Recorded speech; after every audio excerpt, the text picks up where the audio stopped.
Get Spiritual.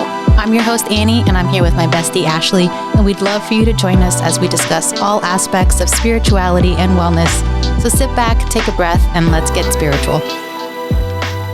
Hello, welcome back. Hi, guys. So this time we're going to talk about holding space and what that means. So this one's a little bit of a tough one almost, but it's so good when we can learn about it, figure it out, and apply it in our lives. Exactly. So what it means to hold space is being physically, mentally, and emotionally present for someone else or for yourself as a way to offer support as they or you feel feelings. Okay. Get some room to feel some feelings. Yeah. And especially do it for yourself. I feel a lot of people hold space for others, people but they don't do it for themselves. And we need to learn that. It's very important. And it's doing that without any judgment or reaction for when you're holding space for someone else or for yourself. That's hard. Yeah, it is. We all judge ourselves so much. It hurts my heart. And I hear it in society and I hear it at work. And I just hear people just talk so poorly about themselves for making such human, small, everyday mistakes. And like, I've become the you in the office when I hear someone go, that was stupid. I'm like, no, you're not. Don't say that. I don't like that word. I say that all the time now too to people. As someone said it the other day, I'm like, we're not going to use that word. You're a human. You made a mistake. Yeah. It's okay. And like, that's essentially what holding space is. It's allowing these things to happen non-judgmentally and just letting it happen. It's letting yourself be a human being. Yeah. And a lot of times people don't want to feel feelings and we end up developing really unhealthy coping mechanisms and techniques as a result, because it's hard. It's hard to feel things because it's uncomfortable and not everyone likes it. But when we hold space and we experience these feelings and allow them to come up and out, it's really a beautiful thing because you release it and maybe it comes up again, but you allow these things to come up and go. It's like the clouds in the sky. It's not always going to be a thunderstorm. You allow these storms to just come through and then just leave. Yeah. You know, you feel through it and it goes. And I think when you get over the initial ick of having to hold space for yourself, because again, I really, especially after the therapy session that I had today and just the things that I've experienced in the last week for having to like be my own cheerleader and hold space and set boundaries for myself, it definitely gets easier. It's never going to be like, well, maybe it will, because I just haven't gotten there myself, but it's never just going to be like a maybe easy thing or, you know, just like that you might just flow into it necessarily, but it's definitely going to become because emotions are hard. Yeah. And that's the part that's hard, but working through them, I think is the part that gets a little bit easier. And sometimes it's going to be harder than others based on the depth and the emotion that you're feeling. Yeah. And to harken back on the childhood trauma episode, I think that in my realization that I don't hold space for myself enough, it's because the reactions of others when I do that, especially in my life growing up, has not always been a great reaction. I know that I can speak for myself growing up. I have a lot of big emotions. I have ADHD and I feel everything so much. And I've always kind of felt like I've been too much because not a lot of people knew how to hold space for all of that. Right. Therefore, I didn't know how to hold space and I developed really unhealthy mechanisms to tone myself down and dampen myself. And even now, as I'm coming back into myself, where it is okay to feel all these feelings and work through them, it's messy and it's hard. Yeah. And you still have moments of judgment even on yourself, or just self-doubt is really the thing. Because I immediately am like, I don't want to make someone feel uncomfortable. I don't want them to feel like I'm judging them. I don't want to pour my life and emotions on them all the time. So it does take practice. And it's something that once I feel like you do, when you realize how good it feels to do it, you aren't so hesitant to do it moving forward, but you might always have a little bit of hesitation. Because like Annie just said, there's emotions that are attached to having to, if you're at a point where you have to hold space for yourself because someone isn't doing it for you, it's not necessarily it's not going to be fun. No, but it's necessary. But like, as a crystal practitioner, I've seen firsthand what storing emotions looks like and not working through them. So it's very important to learn practices. And even if you weren't aware up until today, now you are aware that it's hold space for yourself and for others, because it really gets stuck in our energetic field and it trickles down to our physical bodies, and it comes out in irritability, just like attracting more negative experiences, just being stuck and like cloudy, tense all the time. It's not good to stay ruminating in emotions, whether it's anger, sadness, like we talked about it. You don't you vacation to these places. Yeah. These uncomfortable feelings and emotions. And the only way to get out of it and get home from that vacation is to work through it. Yeah. It's not don't want to sit and reside in it. And I definitely think that when you are more of an aware person and you realize that holding space is important, again, you hopefully realize that you need to hold that space for yourself first and foremost, because when you can do that for yourself, you can recognize in other people when they may need it as well. Yeah. And like, that's kind of what I get into next. Like, holding space allows you to have the time and the room to work through these things, but like holding space for someone else gets a little tricky. So we're going to talk about that a little bit. So what it means to hold space for someone else is just letting that person be sad without trying to fix it. And that, I think, is like embedded in us. We just want to make everyone feel better and feel comfortable and fix things in their lives because we care about them and we love them. And it's all so well intended, but sometimes you can't fix a problem, or it just sometimes it doesn't need fixing. It just needs to be opened and out there, and the person just needs to like get it off of their chest. They don't need you to fix it. I feel like this is something that happens in couples a lot, and families. I think, but with couples especially, I feel like men in our society are not allowed to necessarily put their emotions out there or explain how they're feeling. They are kind of taught to be the fixers, right? Yeah, and women like, deal with it. Yeah, and women, we can't help it. We need to like talk about our stuff. Yeah, we have feelings, and there's a lot of them. Yeah, and I see that in couples a lot, where like the female, whatever, one person in the relationship, and I don't want to actually put like sex on this, but one person in the relationship may be more of a person that needs to hold space by saying how they feel and just being sad. And sometimes that other person in the couple is like, well, let's try to fix it. And that's not what needs to happen. Yeah, like how do we fix it? How do we move on through it? Yeah. Like, and sometimes the moving on is the crying, the being sad, and the other person just kind of sitting there and just being there for them. Yeah. And I think, again, it's all well intended, but it's still not the best for the situation sometimes. Sometimes intentions are great, but if it's not helping the other person maybe grow or let the situation be productive, it's actually like, especially when it comes to grief. If someone or something like a close pet or someone has passed or something like that, you just have to let that person be sad. Cooking. Yeah, I smell food. It smells great.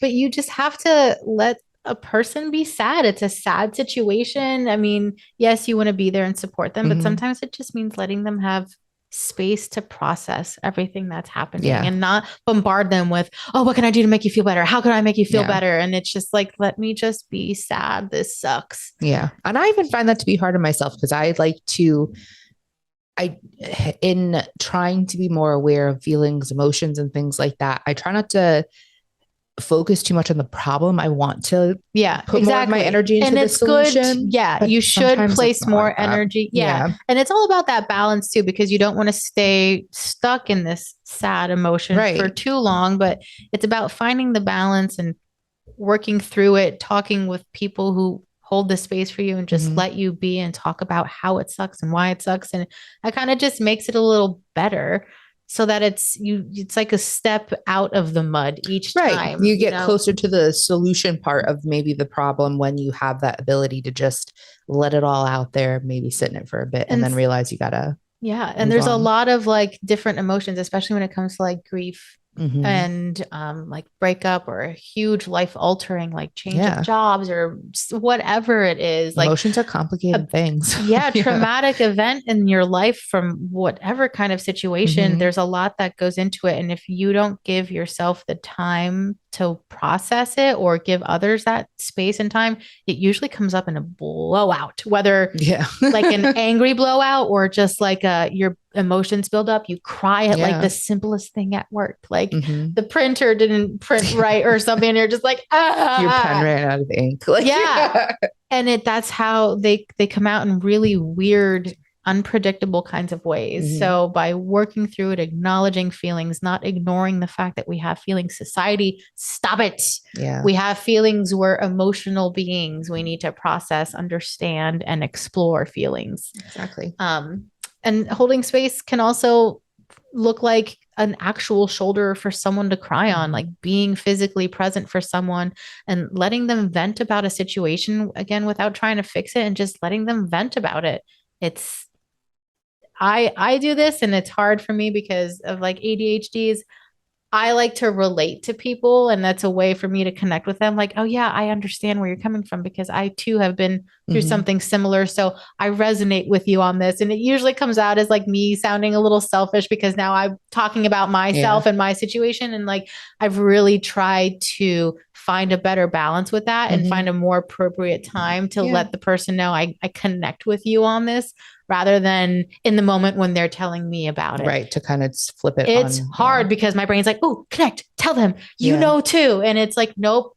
I can just let them be in this feeling and know how it's like without bringing that attention to myself and allowing them the moment and the validity in their self in that time. And I definitely have found myself in that particular situation because we're also empathetic people. We want people to know that we can relate with them. Like, and I care about you, and especially because like I relate. Yeah. I've mindfully though, like, even if I have a similar situation where I may even know a speck of what someone's feeling, I've blatantly just gotten myself to the point where I'm like, I literally couldn't imagine, like, and maybe not even going into a detail, but being like, you know, I've gone through something that's kind of like this. So like, I do understand some of what you're feeling, but literally validating for them. Like, I couldn't imagine everything that you're going through because I'm not in this situation. And you're not them. Yeah. My similar situation is my situation, mine, not yours. So I don't know how you're feeling. It's like such a battle in my brain, and it's a personal challenge of mine because again, all of these things come from such a loving, warm, compassionate place,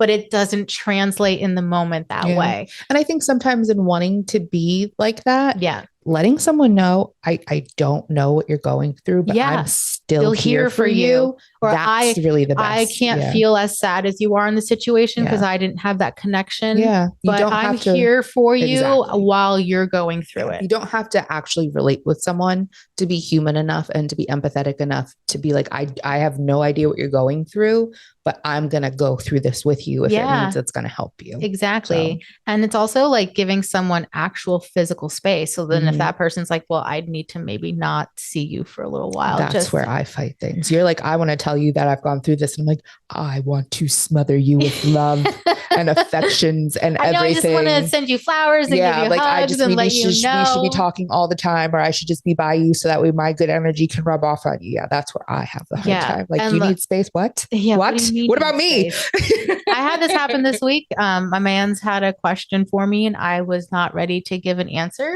And I asked politely, and I said it that way. I'm like, I don't think I'm ready to fully answer that just yet. I need to process it a little bit more. I'm feeling emotions come up. Like I started like tearing up. I'm like, I feel triggered for some reason by this. Yeah. Let me figure out that part. And let then we can answer the question. Work through this. And I'll get back to you about when we can discuss this again. And we did. And and I even said, I'm like, see how and I said, thank you for giving me the space to process that, because I feel like I have much more clarity this time approaching it than I would have in that moment. Yeah. And it's like learning about yourself and knowing that about yourself and about other people when they say that too, and not taking it offensively. Like, and I made sure to let him know too, like, it's nothing about like, I'm not mad that you asked or like anything like that. Like, I'm glad we have the space to talk about these things, but I just need space. Yeah. Sometimes people just need the space to process themselves, to write it out, to work out, to go for a run, go to the gym, whatever it is to help them kind of work through that. It's okay to give people that space. Yeah. And as the person that's being told, i.e. myself, as the person that's being told that space is needed, deal with your shit person that's listening to this going, no, but you have to be there for that. No. If someone is telling you that they need space and it triggers you, you need the space too, because you need to figure out why this person putting up this boundary and asking to hold the space for themselves makes you want to maybe not, or it almost like offends you. Figure out what that is. For me, childhood trauma. I mean, yeah. And some people didn't have that, weren't allowed that space. So they don't know how to give it or what that means. If there was an argument in my household, it was resolved when the adults of the situation wanted it resolved, not necessarily when the children of the situation were like, get away from me. I need to be alone. Yeah. And that happens in some relationships too, where like, this is a weird example and I don't like really bringing it up, but it was in the public eye, like the whole Johnny Depp thing. And, you know, with that situation where he was like literally trying to just have space and it could be anyone in any situation. If you are trying to just not get screamed at or you can't have a conversation because you feel that it's escalating. Just the emotions are too high to resolve something. It's okay to say, I feel like we should take some time and some space to work through these emotions on our own and come back when the energy level has calmed down a little bit. And if the other person is like consistently unreceptive to that request, you really need to take a hard look at the relationship that is, whether and it's that someone you're dating, whatever. Has a lot of healing to work on because there is some abandonment issue there. Some of like, there's some things that person needs to work on because and it could be any ship.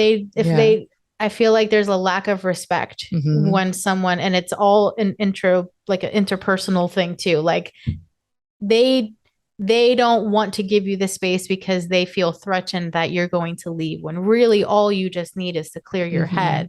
And that can get really dangerous for couples, for families too. Well, and using the example you just gave with Johnny Depp, and I don't even really like her, so I'm not going to say she doesn't get it. Not because like we're like, girl, get help, girl. Like, and him too. They both deal with their emotions in unhealthy ways for many years. Yes. Both of them, but period. But that was like a part of the situation where he was trying to escape a situation that was getting too heightened and basically getting stalked and banging on the door. And you can't, how can you calm down if you don't have that space? It's literally just going to go to a chaotic hot and mess toxic. And we've seen that play out in that specific relationship. Exactly. So deal with emotions in a healthy way, people. Hold some space. And that also means actively listening without distractions. So if you're like venting to a friend and that friend's on their phone, that is not holding space.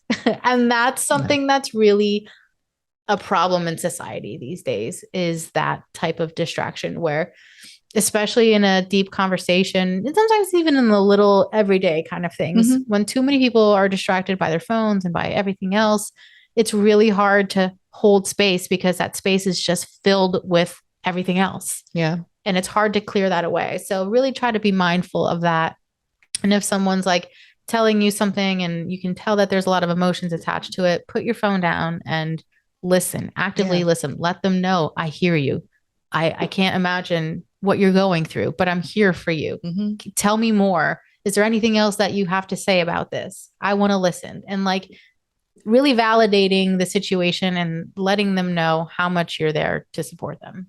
It's very important. And I mean, hopefully all of us have experienced someone that does that for you. And you know how good that made you feel. So why wouldn't you want to be that for somebody else, especially if you care for them? Yeah. And like being open and compassionate, that's part of it is that. So definitely make sure when someone's having an emotion that you let them have an emotion. And parents to kids, let your kids have emotions, even if it's at an inconvenient time in an undesirable location.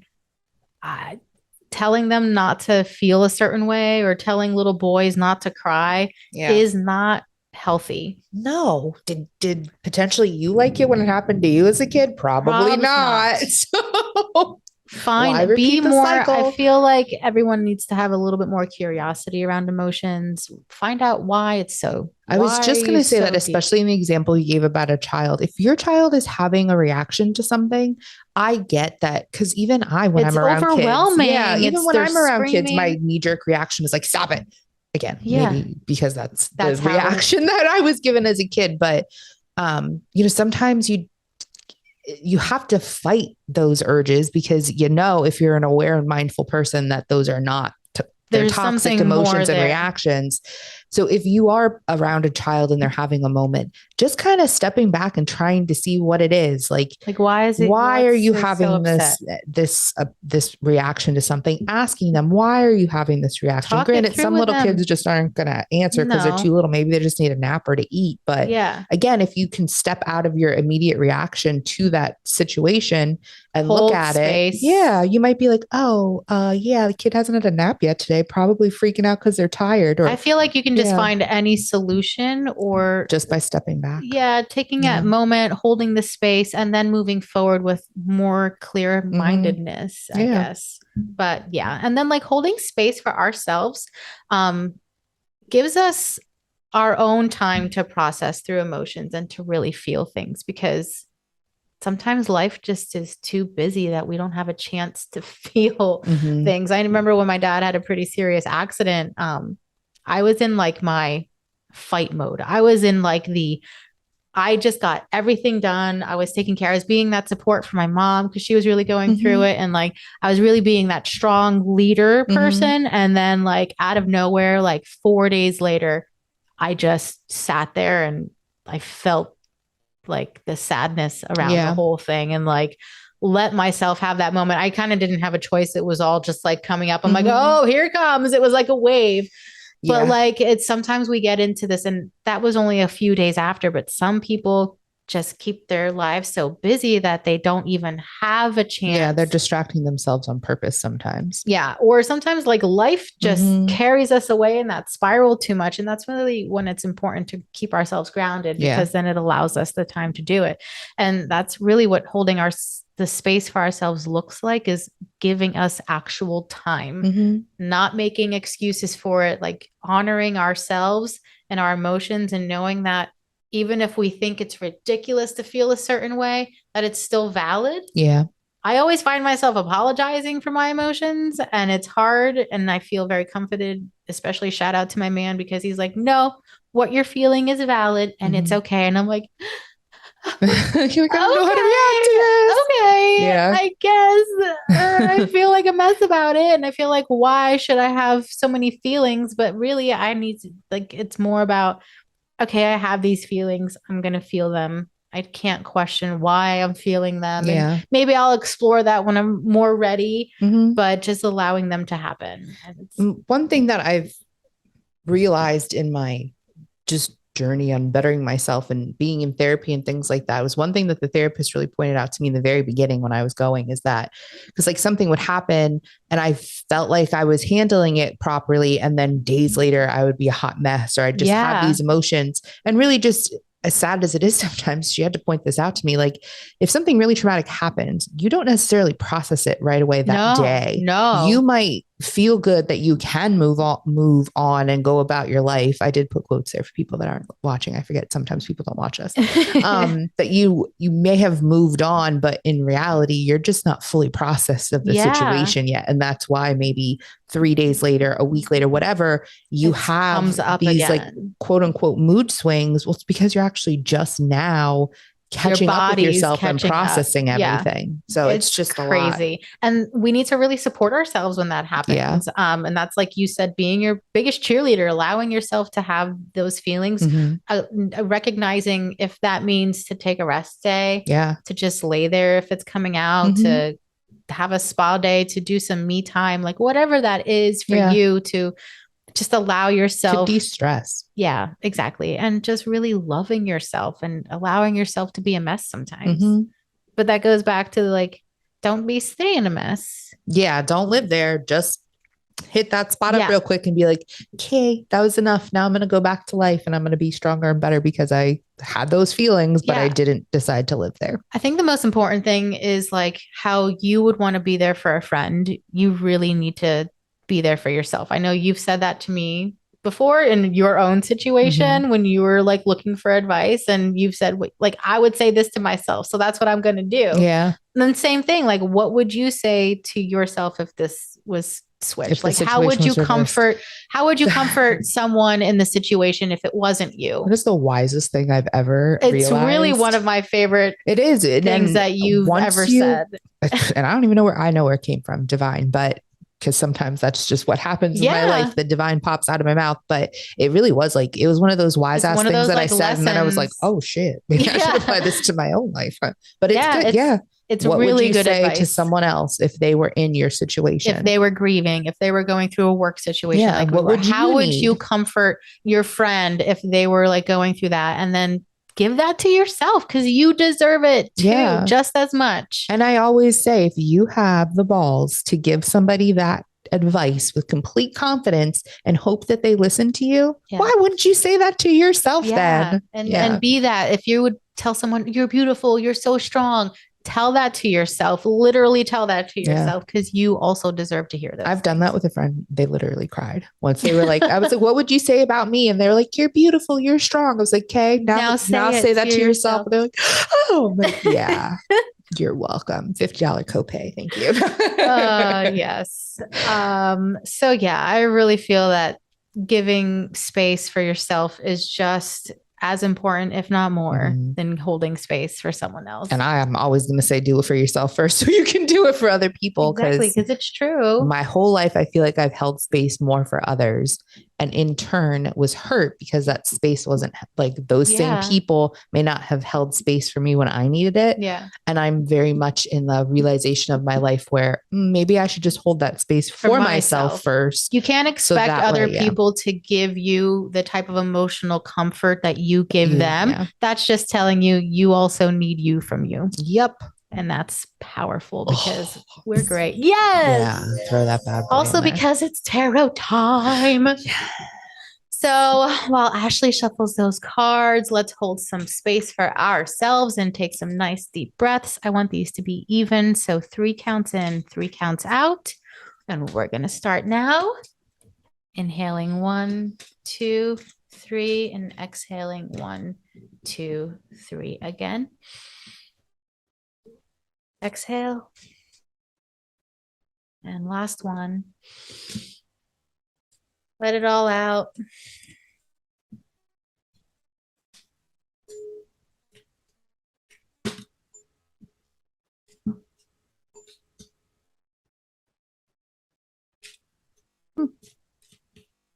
Interesting. I think that's it. Nice. So I'm not even going to necessarily focus on what it is, but so much what they're doing. Okay. So we have the 7 of Pentacles and the Queen of Cups.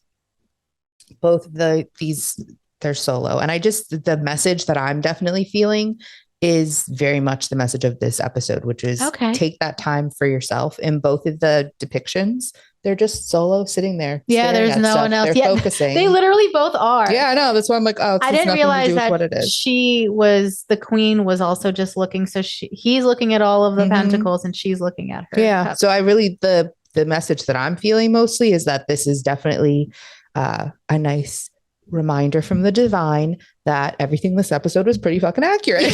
So yeah, like take that time to focus on what you have, hard work, and what you have. Focus on things. Take that time. Hold that space for yourself.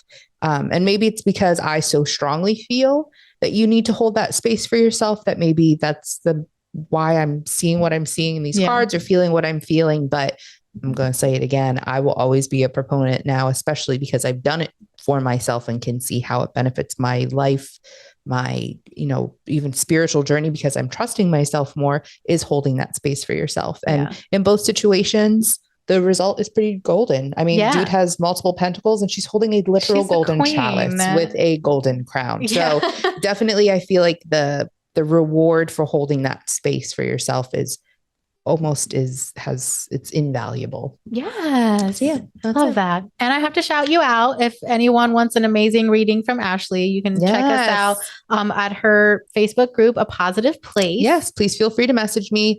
My life tends to be slightly chaotic. Wow. Why did I want to say that way? Coyote? Yes. I don't know. Let's hope we don't come across one of those. Maybe that's an animal you need to research. Oh my God. That was like when should we do a quick? I know we're almost over time, but so I shopped. Well, this is going to go right into my plug. So yes, I see that now. I shopped at the Hidden Gem. luckily I am besties with the owner. So I actually got to see stuff that some of y'all don't have access to on the website. Yeah, because I do a lot of craft shows. So I keep some stuff exclusive to my craft shows and some stuff on the website. So if you want to stay tuned for more of that and find out where I'll be vending, you can follow we should put that on site. or we can put that on the YouTube videos too. Maybe we can start putting your schedules down for stuff. Yeah, for sure. So we have Secret Santa's gift time. This is Christmas time. So I had seen something on her website that I wanted to get for someone. Yeah. And in person, I was like, absolutely, I want this. Ooh, and let me get this for someone. Ooh, and let me get this for something. And I was constantly drawn to this particular stone. Yeah. So all the jewelry that she was picking out and everything she was drawn to was that stone. Yeah. And I was kind of just like, I brushed it off. As Annie does. She lets me catch up with myself sometimes. And it was funny because like, if she wouldn't have said anything, then I don't look at it as a message. But she goes, why am I being so drawn to this? I feel like the third triggers thing, I was me. Like, let's just see what it means. So then I go, well, if you're asking, then I think that maybe this is more for you. Like, I think you still think these are beautiful gifts for these people, but the fact that you're asking, why am I drawn to this stone, tells me you probably need this stone right now. So then I get little like crystal cards that I give with my That's products. What I love with your products, because like, I don't know I'm a spiritual person. I don't know what these stones mean. Yeah. So I love that you give somebody like an actual card to tell them what it is. And it's amazing when I do my crystal meditations, I let people just choose a stone based on intuition. And then I give them the card like during the meditation and they're like, oh, damn. Like, yeah, I really needed this. It's incredible. And I love spirit and the spirituality aspect of it and how that works. Like, I just love it. So, I got the card out and Ashley just kind of took a leadership role not so long ago too. And we've been working through childhood traumas and talking about it. And we just had a great discussion about how crazy holidays were. And it literally in that crystal card, it was like, this is a great stone for someone in leadership position. It brings clarity and helps them make good decisions. And it's also for the heart and healing, traumas from childhood. It literally it was a card. It should have said, Dear Ashley, this is what this card is. This is what this stone is, because it was everything. I'm definitely still working on manifesting. I want that prosperity. Yeah. It literally hit every single aspect of my life, including stuff that like I we just am working on that we're just talking about. It was so crazy. Wild. So I loved it. Yeah, when it comes to crystals and even just anything in life, trust that intuition, recognize what you're being drawn to and where your subconscious takes you, because that's what you need. It's don't be afraid to explore. I could have completely ignored the fact that I kept being drawn to this. Yeah, but because she said that's what I was like, nope. You need this right now. Because I wanted to explore. I wasn't afraid to go, what does this mean exactly? And look, it was a beautiful thing to realize. So exactly. I've worn them every day since I have them, by the way. I love them. That's amazing.